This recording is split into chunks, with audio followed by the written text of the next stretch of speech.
안녕하세요. 네, 위원님, 간밤 뉴욕 증시는 국채금리 급등세에 하락 마감을 했습니다. 좀 더 자세하게 분석 부탁드릴게요. 네, 중동 쪽의 긴장이 계속되고 있는 상황이고요. 그리고 모건 스탠리의 실적이 좀 부진했습니다. 그러다 보니까 장중에 계속 하락하는 모습이었고, 원로 총재가 나서가지고 금리 유지 발언을 했는데도 불구하고 시장을 되돌리지 못하는 그런 상황이 있었습니다.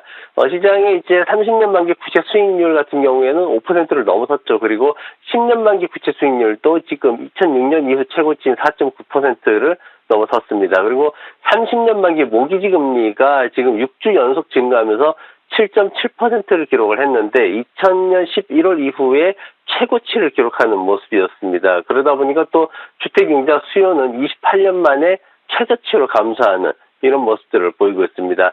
조 바이든 대통령이 이스라엘에 갔어요. 근데 이제 요르단이 이제 주최를 했는데 가자 지구에 병원 폭발이 있었습니다. 여기에 대해 가지고 여러 가지 이제 서로 책임론을 주장을 하고 있는데 여기에서 이제 어떤 이런저런 얘기들이 나오니까 이제 아랍 지도자들하고 같이 이제 정상회담을 취소하는 이런 모습이 있었고, 이제 조 바이든 대통령이 다른 팀의 책임이 있다라는 발언을 하면서 어떤 외교적인 해결에 대한 희망이 좀 많이 줄어드는 이런 모습이 있었습니다. 거기에다 이제 이란 외무장관이 이스라엘에 대해서 금수 조치를 촉구하다 보니까 유가가 1% 이상 상승하는 모습이 보였고, 그러면서 이제 그 원유 같은 경우에는 88달러를 넘어서는 모습을 보였습니다.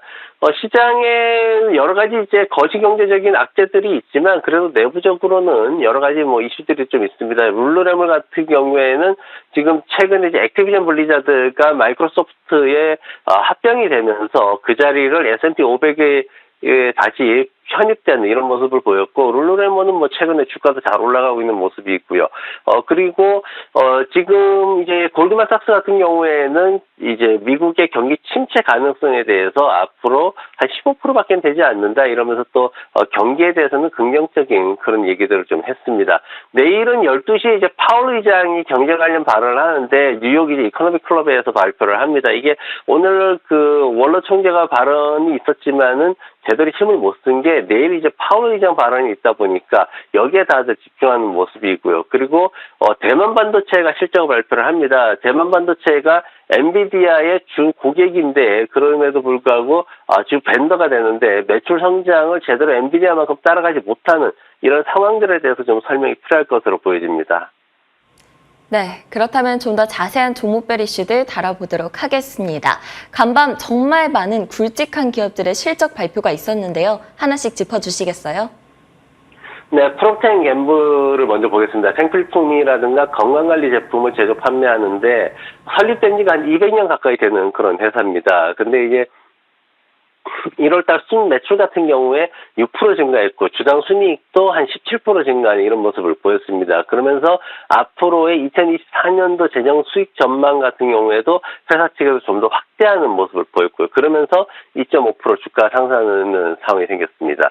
모건 스탠리 같은 경우에는 지금 나온 게 재밌는 기사에 굉장히 재밌게 지금 이슈가 되고 있는 게 뭐냐면은 투자은행이나 거래 쪽 관련한 분야에서 1년 전보다 9% 정도 감소했는데 이게 지금 투자 관련 회사들 25개 회사들 중에 꼴찌했다라는 뉴스가 자꾸만 이제 부각이 되고 있습니다. 그러다 보니까 주가가 6% 이상 하락이 되는 상황이고, 또 하나는 이제 CEO가 이제 곧 물러날 것이다 이렇게 예상이 되고 있어요. 근데 이 CEO가 인터뷰를 한 게 뭐냐면은 한 6개월이나 9개월 지나야 할지 어떨지 모르겠다. 금리 인하가 시작돼야지 좀 회사가 살 것 같다. 뭐 이런 얘기를 하면서 굉장히 불확실성만 더 부각시키는 이런 발언을 하는 바람에 주가가 더 크게 하락하는 모습을 보였습니다. 테슬라가 이제 장마감 후에 실적 발표를 했는데 지금 보면은 수익이 66센트거든요. 근데 이게 이제 73센트 예상을 했는데 이것보다 많이 떨어지는 모습이었죠. 지금 가격 인하한 게 전기자동차 지금 이 회사의 어떤 수익 부분에 좀 타격을 빠르게 입히는 그런 모습을 보이고 있는데 지금 웹부시 쪽에 댄 아이버스가 하는 얘기는 이번 실적 시즌이 마진 최저점이다라는 인식이 형성돼야 된다 이렇게 얘기를 했거든요. 근데 아직까지는 실적 발표한 이후에는 사이버 트럭에 대한 기대감이 좀 부각이 되면서 주가가 강보합권에 지금 머물러 있습니다. 좀 더 지켜봐야 되는데 테슬라 주주들은 실적 발표하고 나면은 조금 이렇게 팔이 안으로 굽는 그런 모습 많이 보이고 있어요. 그래서 내일 해가지고 기관들이 어떻게 분석할지 그 부분을 좀 더 지켜봐야 될 것 같습니다.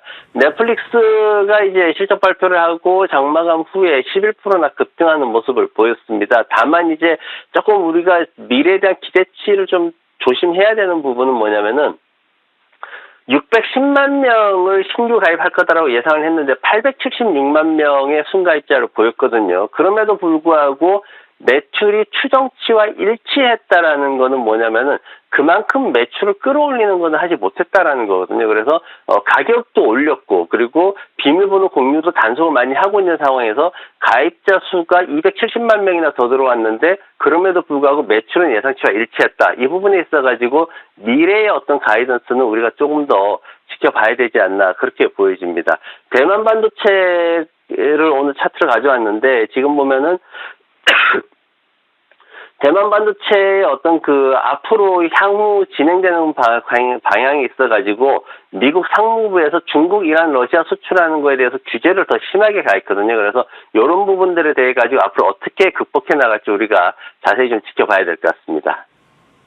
네, 간밤 조무벨 이슈들 자세하게 짚어봤습니다. 그럼 오늘 위원님의 픽은 뭘까요? 엔비디아 가져오셨는데요. 월가 전문가들이 긍정적인 전망들을 많이 내놓고 있기는 한데 최근에 대중 반도체 수출 제한을 강화하겠다는 소식도 들려오면서 좀 걱정이 되기도 합니다. 어떻게 보시나요?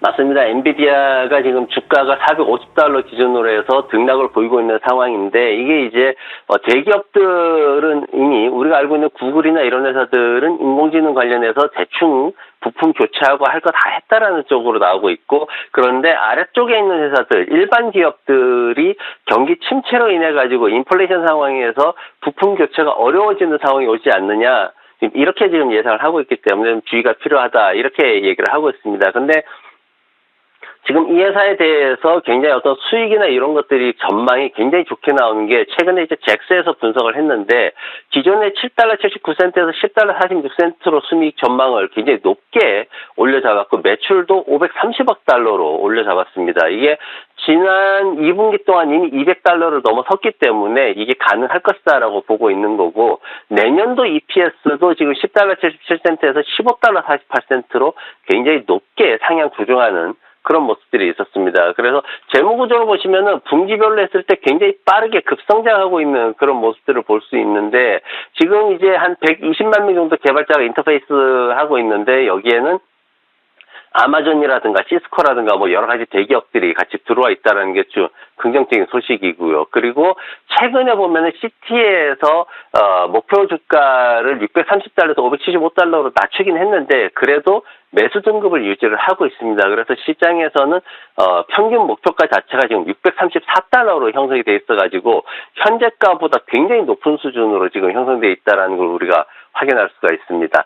그래서 이 회사 차트 보시면 굉장히 많이 올라 있습니다. 근데 이제 올라 있는 와중에도 추가적인 상승이 가능할 것이다라고 보고 있는 거고 매수가는 $410면 좋을 것 같습니다. 다만 이제 뭐냐면 기술적으로 봤을 때 시장이 지금 어떤 그 실적 발표 시즌에 그다지 크게 좋은 모습을 보이지 않고 있기 때문에 $393 아래쪽에 이제 볼린저 밴드 하한선 여기까지 일시적인 붕괴 가능성이 있습니다. 그래서 분할 매수해야 된다는 생각으로 들어가시는 게 좋고요. 그리고 11월 15일 날 실적 발표 앞두고 있는데 그 전에 매수를 끝내셔야 됩니다. 손절매는 아래쪽 $370 잡으시고요. 목표가는 시장 평균치보다는 조금 낮게 열차적으로 $530 정도 잡겠습니다. 이후에 시장 평균치 $630가 가능할지는 그 당시 돼서 이제 재확인하는 게 필요할 것 같습니다. 그래서 이런 식으로 좀 엔비디아 투자하시면은 여러분들이 편안하게 투자를 하실 수 있을 것 같습니다.